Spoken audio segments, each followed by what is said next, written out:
Buen día, compañeros y maestra. En esta ocasión les hablaremos sobre el artículo titulado Los procesos de estrés laboral y desgaste profesional, diferenciación, actualización y líneas de intervención. Nuestro equipo está conformado por De la Cruz Amaral, Martínez Álvarez y Villalón Alcántar. En el escenario laboral que nos encontramos, marcado por la globalidad y la inestabilidad, se observa un alto nivel de complejidad. Es un escenario dinámico de fusiones empresariales, reingeniería de recursos humanos y desarrollo tecnológico exponencial, donde prima la necesidad de reducción de costos, la demanda en el aumento de la productividad y de la satisfacción del cliente.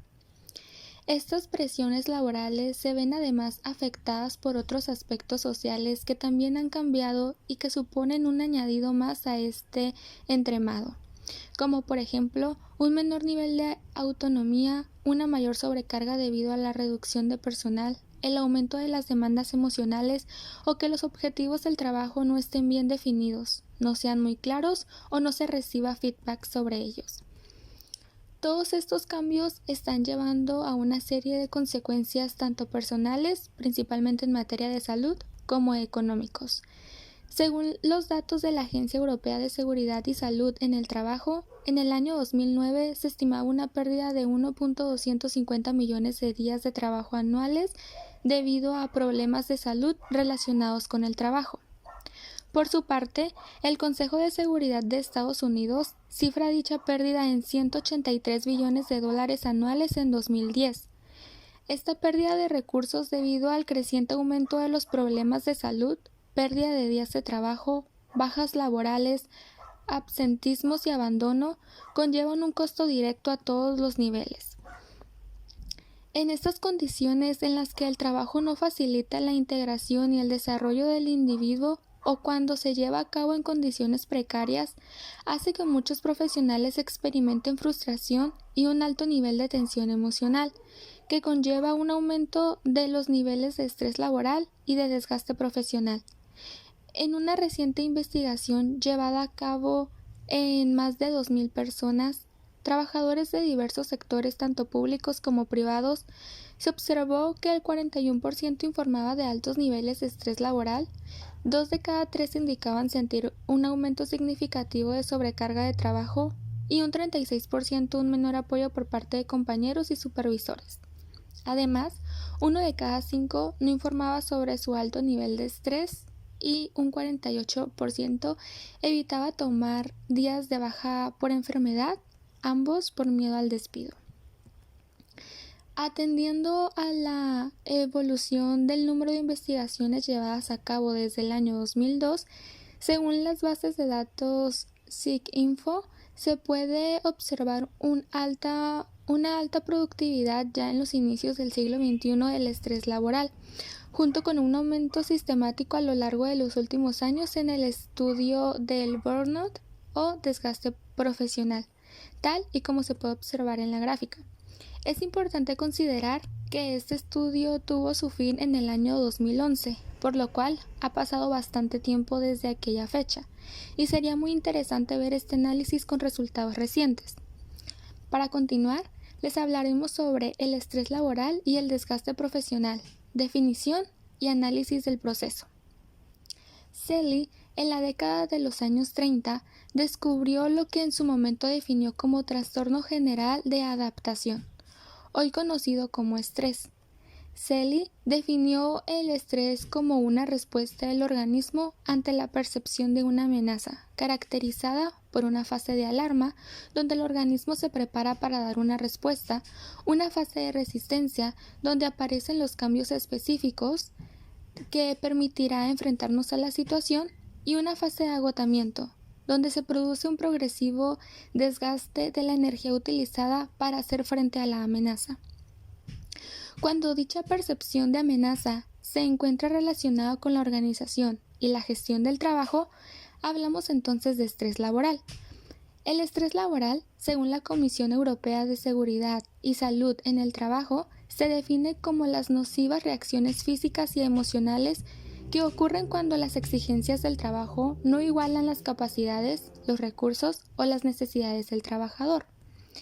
En general, y atendiendo al modelo de Carrasco y Tirol, el equilibrio entre la demanda y el nivel de control producirá el grado de estrés en un momento determinado.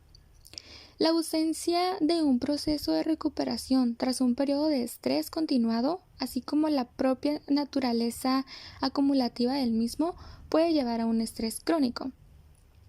Lazarus y Folkman definieron el estrés crónico como una relación particular que se establece entre el sujeto y el entorno que es evaluado por este como amenazante y desbordante. Y es en esta segunda faceta cuando la persona se percibe totalmente agotada, exhausta, desbordada, como consecuencia de un proceso de desgaste, la que describe el síndrome de burnout o desgaste profesional. Se utiliza la palabra desgaste profesional como adaptación al español del significado de la palabra burnout. En este sentido, el desgaste profesional hace referencia al proceso de pérdida lenta, pero considerable, del compromiso y la implicación personal en la tarea que se realiza. La etiqueta de burnout se debe a Herbert, un psicólogo clínico neoyorquino que la empleó para describir a aquellos voluntarios que en un periodo entre 1 y 3 años se encontraban desmotivados y faltos de todo interés por su trabajo.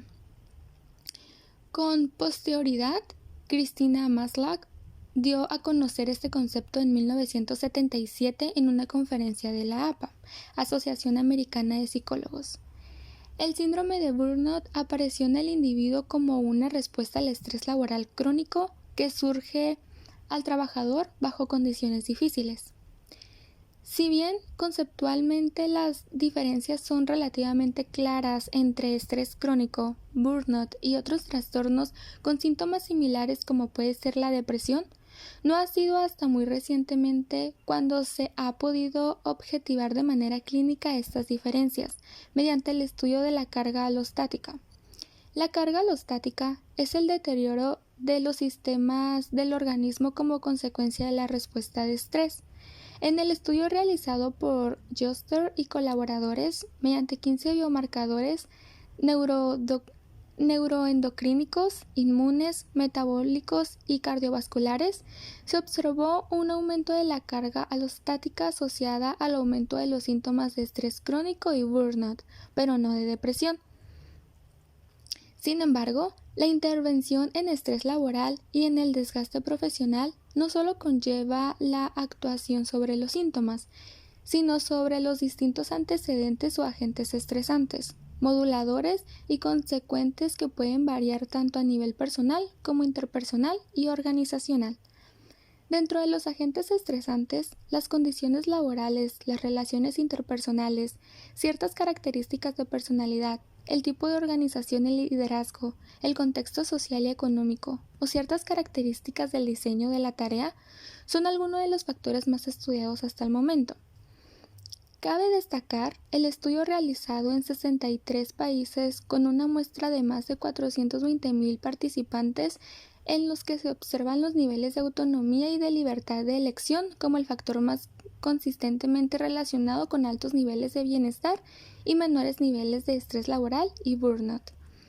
Estos datos apoyarían la llamada paradoja Sterling, donde mayores niveles de ingresos y de estado de bienestar no predicen los niveles de bienestar, sino más bien existiría un punto de saturación donde un mayor poder adquisitivo no conllevaría a un aumento de los niveles de bienestar. Sin embargo, según este estudio, mayores niveles de autonomía y de libertad de elección sí estarían relacionados con un incremento en los niveles de bienestar y menores niveles de desgaste profesional. La actualización de las metodologías de investigación ha permitido el estudio del impacto longitudinal de algunas de las principales variables moduladoras que medían el efecto de los distintos estresores en la respuesta de estrés laboral y de sintomatología de burnout. En este sentido, se ha podido observar cómo el apoyo social sigue siendo uno de los factores de mayor peso en la prevención del estrés laboral y el desgaste profesional. En cuanto a las consecuencias, los procesos de estrés y desgaste profesional se han caracterizado por su impacto global en la medida en que se observan efectos directos no solo a nivel individual, sino social y organizacional, siendo la gravedad de las consecuencias significativamente mayores en el caso del burnout. En cuanto a la relación entre estrés laboral y desgaste profesional, se ha observado tanto a nivel transversal como longitudinal y en estudios de metaanálisis que la propia respuesta de estrés actúa como mediador entre las demandas laborales y la experiencia de desgaste profesional.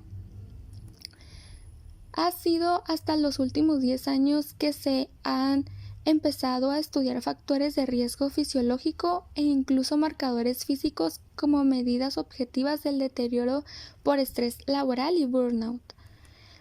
En estos estudios se ha observado como mayores niveles de estrés laboral se encuentra asociados con mayores niveles de los principales metabolitos de la noradrenalina en plasma, BDNF y MHPG, junto con mayor riesgo de apoplejia, principalmente en hombres trabajadores en el sector industrial, tras un estudio longitudinal de 11 años, y un aumento del riesgo de trastornos cardiovasculares en general.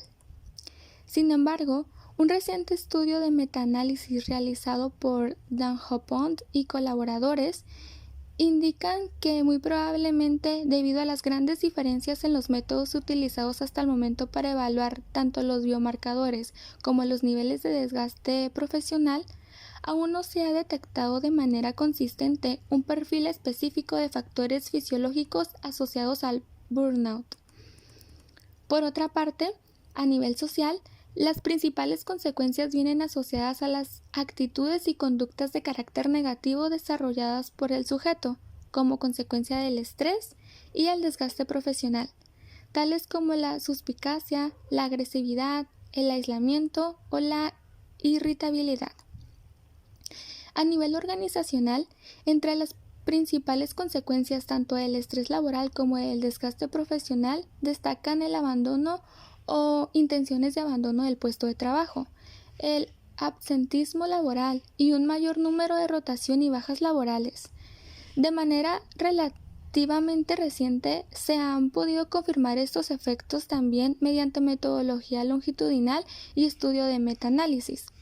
Tal es el caso del absentismo laboral en una muestra de 844 trabajadores a lo largo de un año, donde se observó que el incremento en los niveles de burnout producía aumento de la tasa de absentismo un año después. También se han estudiado los efectos del estrés laboral y el burnout en temas de seguridad laboral.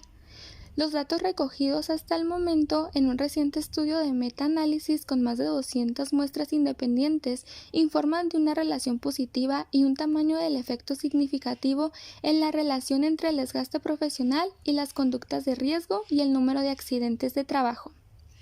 Ya en 1993, Schaufeli, Maslach y Merck afirmaban que el estudio de la etiología del estrés laboral y el desgaste profesional debe atender a la propia naturaleza del trabajo y de los estresores asociados, por lo que es conveniente la investigación específica de cada entorno laboral relativo a cada profesión.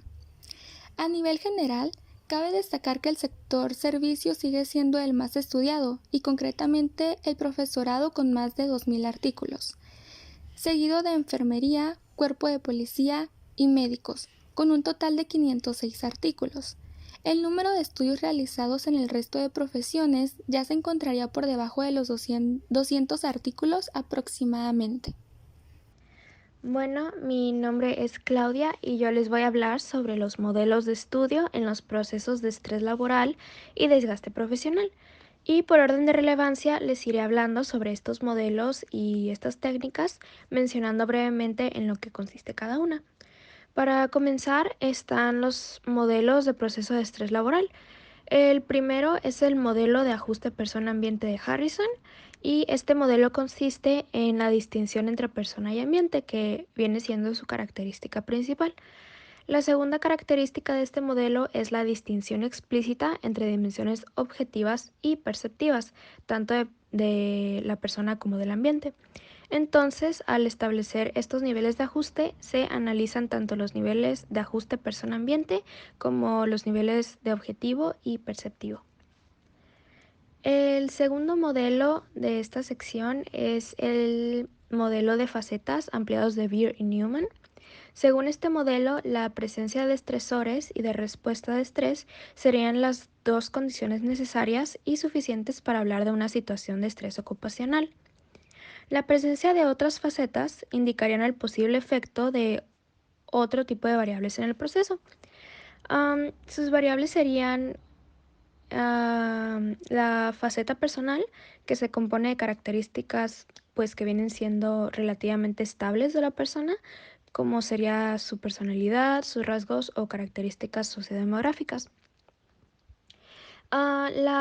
Después está la variable consecuencias organizativas, que esta variable contiene comportamientos de los empleados que son como el estar absentes, la rotación de puestos o cambios en los niveles de rendimiento.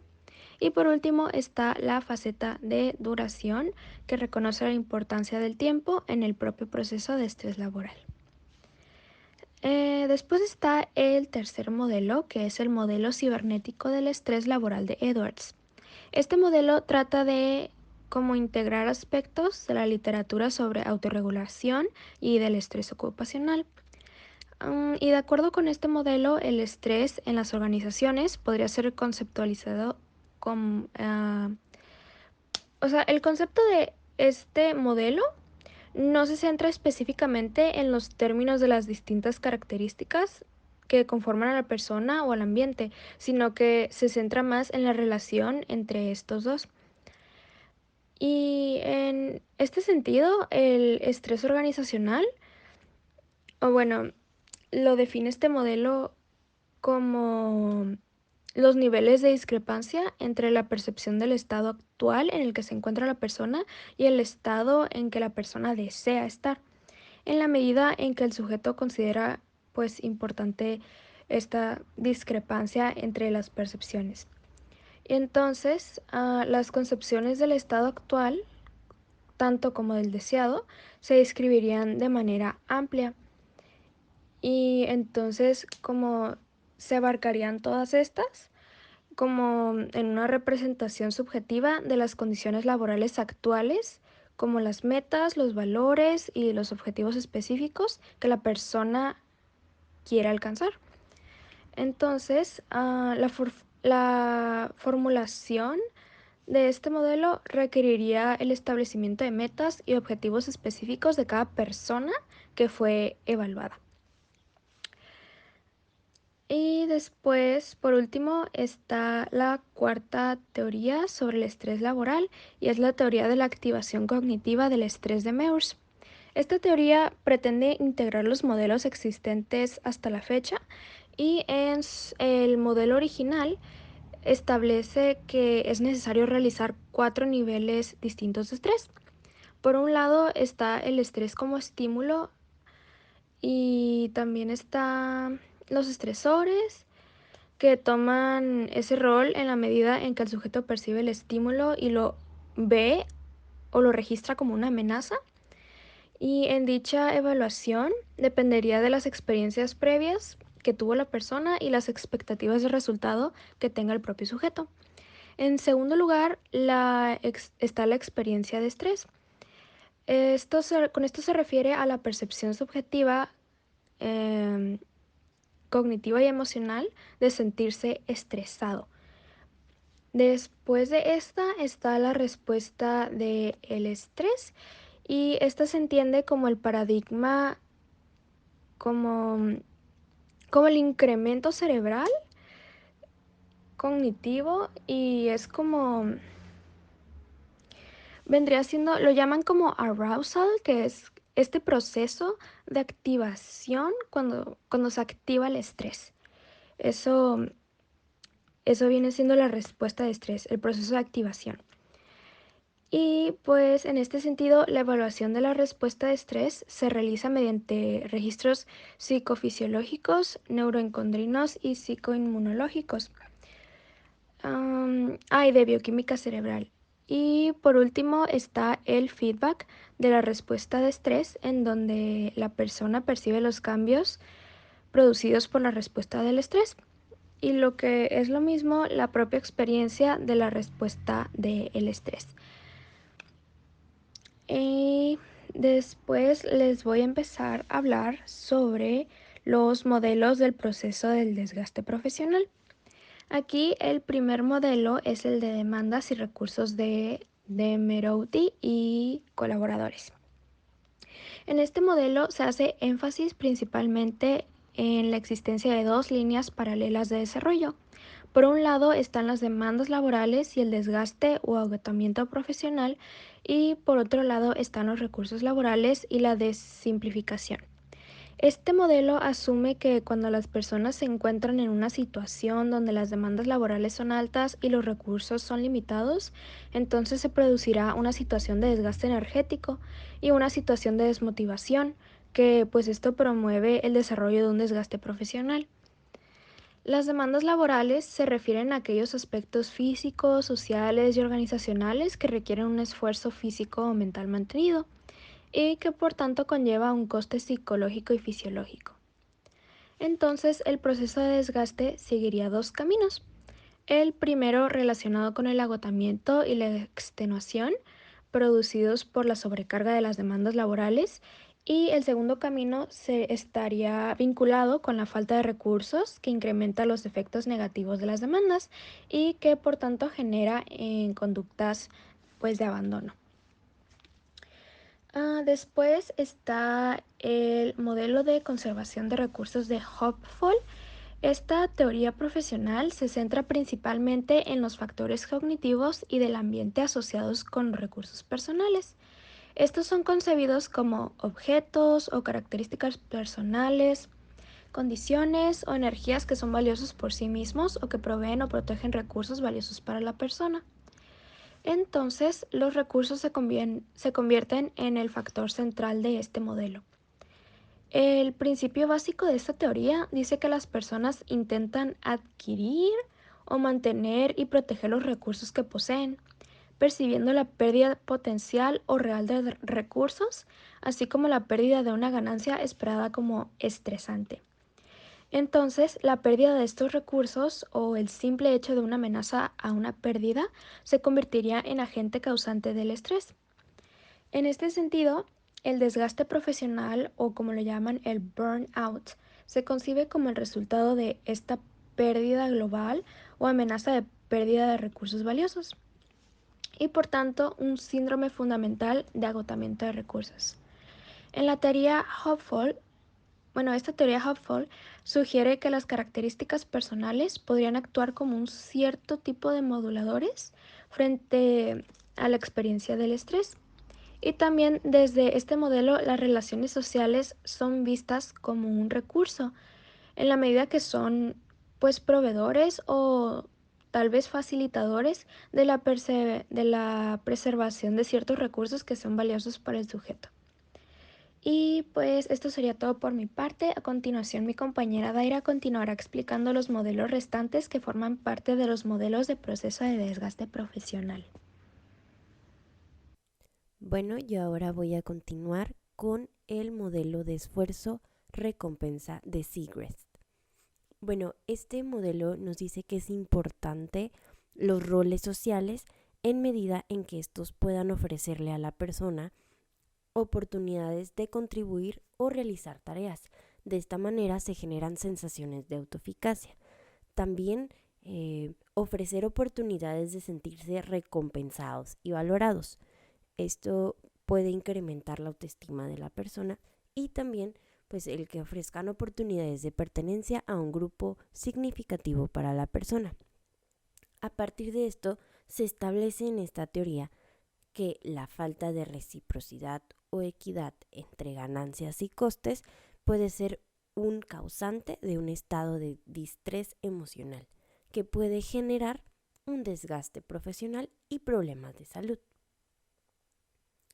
Este modelo también asume que en muchos trabajos no existe una especificación del puesto.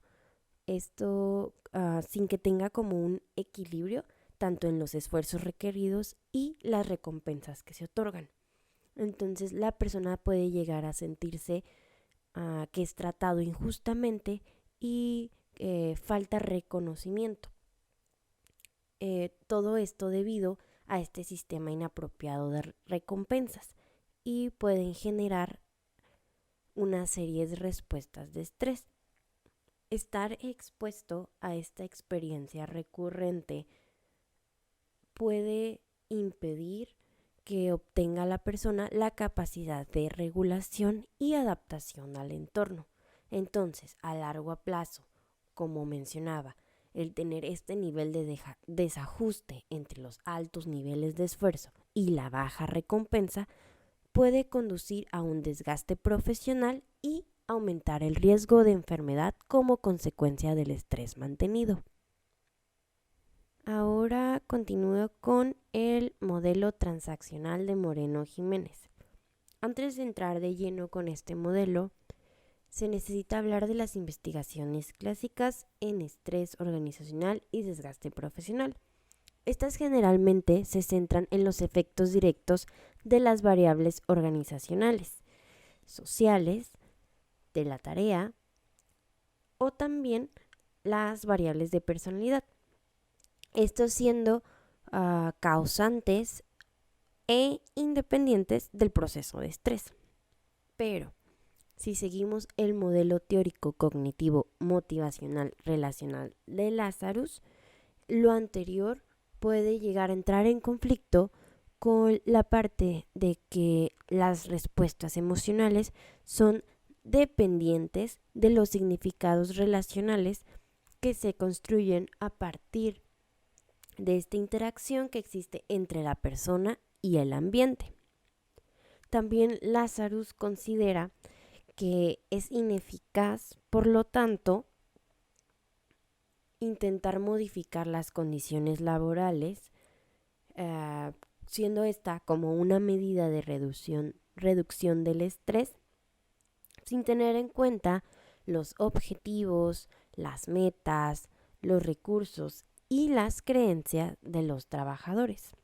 A partir de esta perspectiva es que el equipo de Moreno Jiménez desde sus inicios desarrolla una perspectiva transaccional en el estudio de distintos procesos sociolaborales, como pueden ser el desgaste profesional, el estrés traumático secundario, el acoso laboral o los procesos de conciliación familiar laboral, donde todas estas variables de personalidad también pues interactúan a lo largo de la generación, el desarrollo y la consecuencia de los mismos.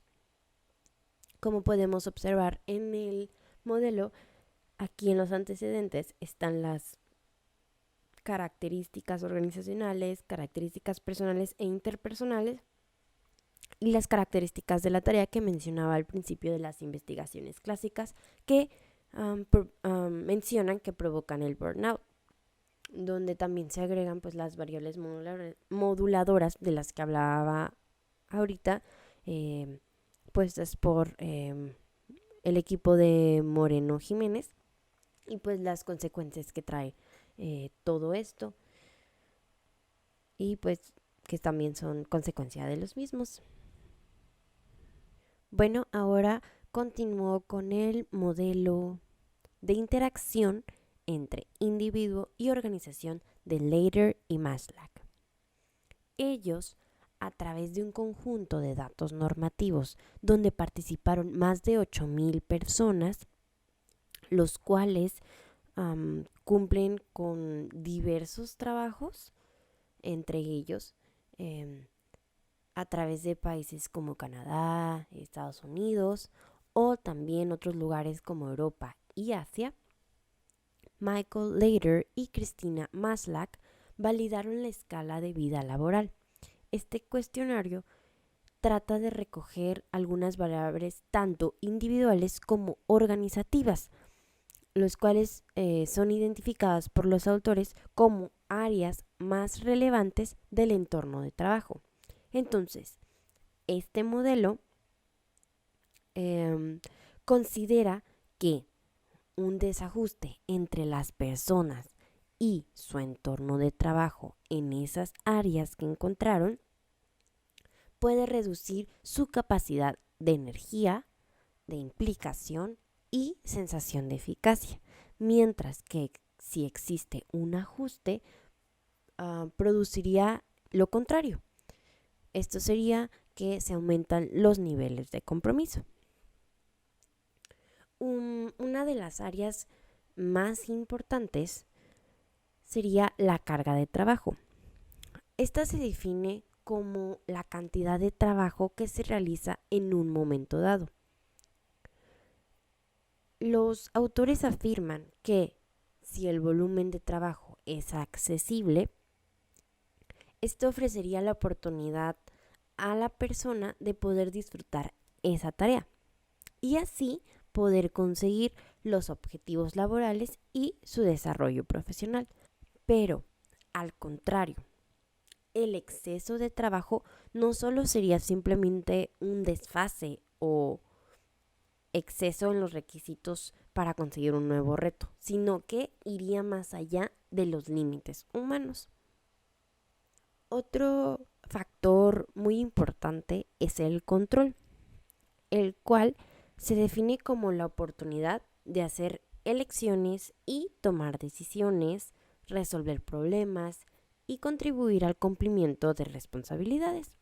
Un buen ajuste se puede producir cuando hay una correspondencia entre el control y los niveles de responsabilidad, pero también se puede producir una discrepancia cuando las personas carecen de control suficiente para poder cumplir con esas tareas de las cuales se les hace responsable. Un tercer factor sería la recompensa. Esto puede ser tanto en el reconocimiento económico como social del trabajo, el cual ofrece indicadores claros de lo que valora la organización, mientras que la falta de reconocimiento devalúa tanto el trabajo de la persona como pues a ellos mismos, a los trabajadores. El factor de comunidad se define como la calidad del entorno social de una organización, también relacionado con el apoyo social, la colaboración y los sentimientos positivos. Un desajuste se puede producir, por ejemplo, cuando no hay una conexión positiva con los demás en el trabajo. Después tenemos la equidad, la cual es considerada como la medida en que la organización tiene normas coherentes y equitativas para todos. Por ejemplo, un elemento importante en este factor es el grado en que los recursos se asignan de acuerdo a procedimientos que son comprensibles y también consistentes. La equidad también puede transmitir respeto por los miembros de la comunidad. Igual, al contrario, la falta de equidad puede indicar confusión en los valores de una organización y también en las relaciones con las personas.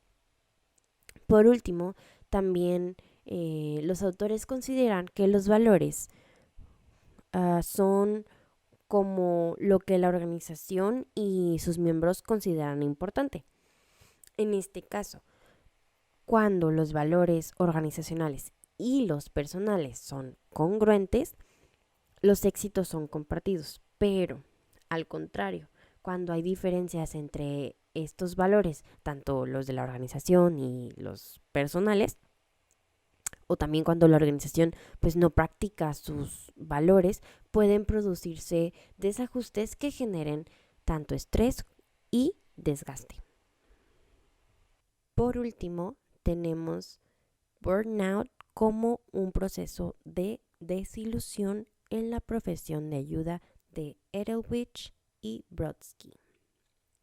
Bueno, aquí nos explican que al inicio de una profesión, las personas pueden experimentar una fase de entusiasmo. Esto es debido a acceder o tener pues un nuevo puesto de trabajo, teniendo tanto nuevas expectativas como intereses. Al principio, por una fase de tiempo, cualquier contratiempo, cualquier dificultad, cualquier problema que se llegue a presentar puede verse contrarrestado por estas energías que tiene la persona, que son proporcionadas por esta motivación por hacer un buen trabajo. O sea, realmente no le tomará tanta importancia a eso porque pues está motivado a que él va a realizar un trabajo adecuado. Pero si estas dificultades y lo que está viviendo día con día empiezan a romper esas expectativas que la persona tenía desde un principio, puede llegar a pasar a una fase de estancamiento. Aquí la persona pues empieza a plantearse si el nivel de esfuerzo que está realizando ella compensa pues los beneficios que está obteniendo. Cuando empieza a plantearnos esta posible eficacia de su esfuerzo que realiza para poder superar los obstáculos que se presentan en su trabajo, si la persona no tiene apoyo tanto de recursos organizacionales como sociales e individuales, podría haber una probabilidad muy alta de que pase a una siguiente etapa o siguiente fase de frustración y después de apatía y pérdida de referencias, que todo esto puede llevar a desencadenar el síndrome de desgaste profesional. Bueno, ahora voy a continuar hablando sobre las líneas actuales de intervención. Organizaciones internacionales como la Unión Europea y la OMS insisten cada vez más en que es muy importante la prevención y también la intervención en el ámbito laboral de todos estos temas que hemos venido hablando a través de la presentación. En este caso, pues el estrés laboral y el desgaste profesional. Todo esto es debido a los altos costos, tanto personales, sociales y organizacionales, que son pues generados por estos. Las organizaciones ya empiezan a tomar conciencia de esta necesidad de implementar pues estos programas, que algunos servicios de prevención de riesgos laborales pues ya han comenzado a desarrollar programas que se centran en las variables de la propia organización. Estos programas suelen llamarse programas de control de estrés. Algunos procedimientos que se incluyen a nivel organizacional, que son como los principales, son el rediseño de tareas, la clarificación en los procesos de toma de decisiones, la mejora de la supervisión, el establecimiento de objetivos y procedimientos específicos y delimitados para cada uno de los roles profesionales. También están las líneas claras de autoridad, la mejora de las vías de comunicación dentro de la organización, también la mejora de condiciones físicas y ergonómicas de trabajo, el mejorar los sistemas de incentivos y recompensas, el ajuste de la promoción de las profesiones siguiendo criterios claros, objetivos y equitativos, mejoras en el ajuste de los niveles de autonomía y responsabilidad del empleado, como también la flexibilidad laboral y políticas de conciliación, entre muchas otras. La percepción del apoyo social es algo muy importante para el individuo. Esto es porque la mayoría del tiempo se pasa en el trabajo. Por lo tanto, las relaciones interpersonales tanto con compañeros y clientes o algunos usuarios son muy importantes para nuestra identidad como personas y también nuestro equilibrio físico y mental. A través de estas redes sociales de apoyo, las personas pueden obtener información, adquirir nuevas habilidades o mejorar las que ya tienen. También obtienen refuerzo social, apoyo emocional y feedback sobre el nivel de ejecución de la tarea. Estos programas que incluyen este tipo de estrategias, ya sean de prevención o de intervención, permiten mejorar de manera casi inmediata el clima de trabajo. Entre las estrategias para aumentar la calidad de las relaciones entre los trabajadores, destacan la creación de grupos de apoyo, creación de grupos de trabajo, entrenamiento en habilidades sociales, entrenamiento en manejo de situaciones conflictivas, habilidades comunicativas, entre muchas otras. Tenemos también las estrategias individuales orientadas al manejo del estrés o el aprendizaje de técnicas de relajación, las cuales pueden ayudar a manejar el agotamiento y el desgaste psíquico que generan situaciones de estrés agudo y estrés crónico.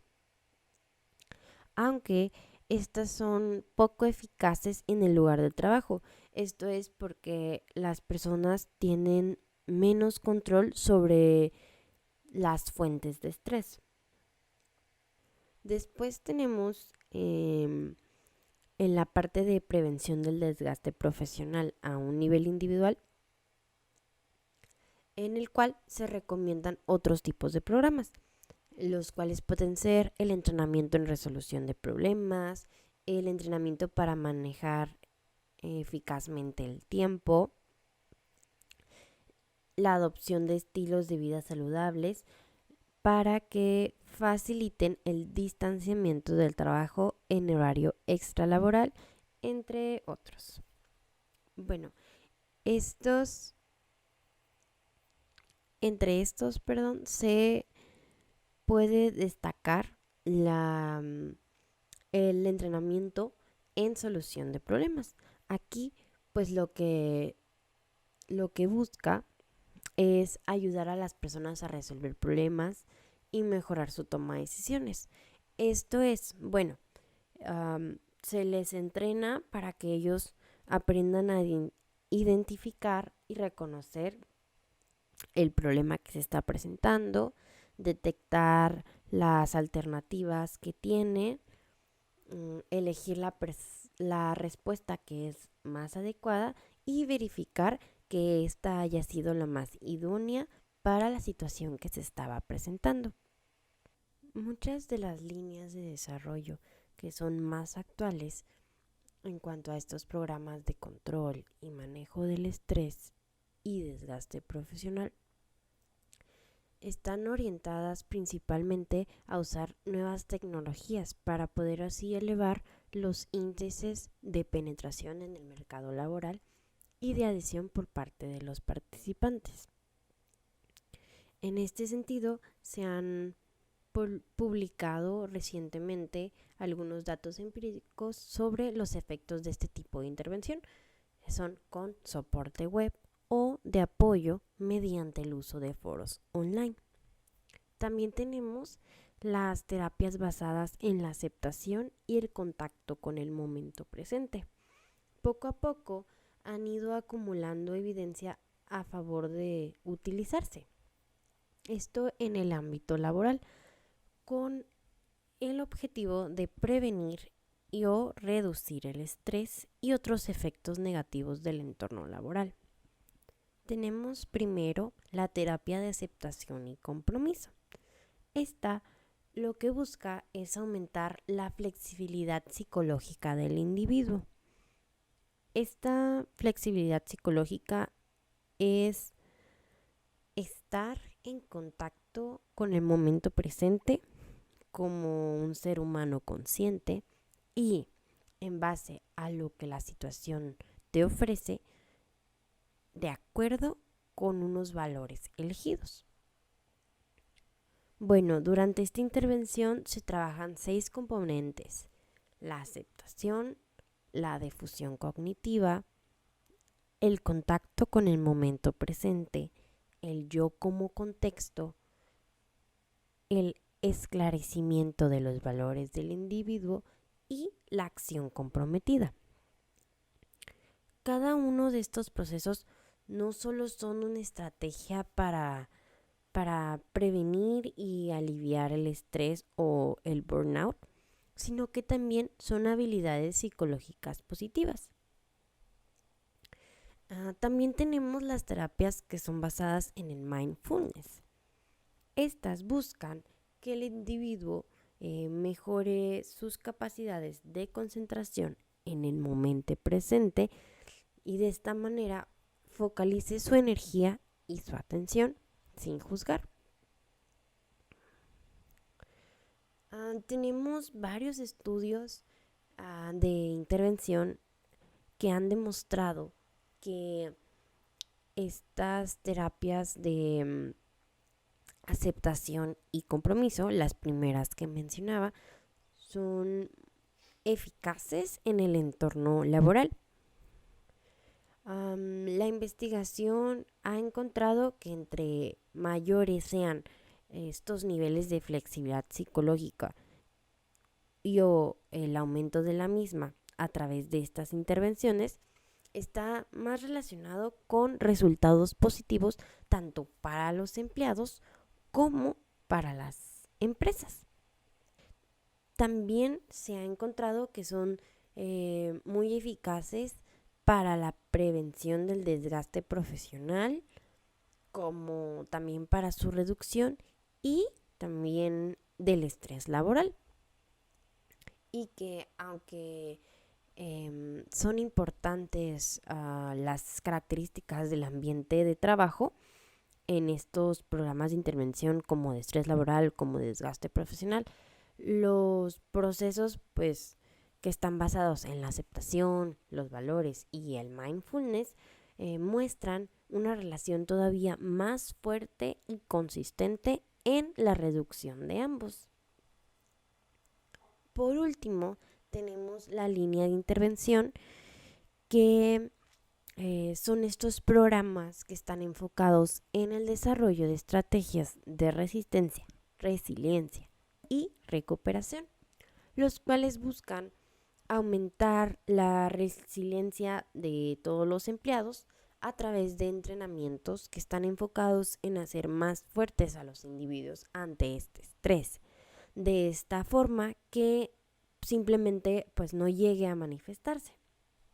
Pero en este artículo nos explica que a partir de toda la revisión que se ha hecho, aún no existen como tal pues estudios que demuestren su eficacia y su diferencia pues con los otros programas de intervención antes mencionados, pero sí existen datos empíricos en programas que son específicos centrados en el entrenamiento de estrategias de recuperación, y estos han demostrado que son eficaces tanto pues para reducir el estrés percibido y el efecto negativo, así también como mejorar la calidad del sueño.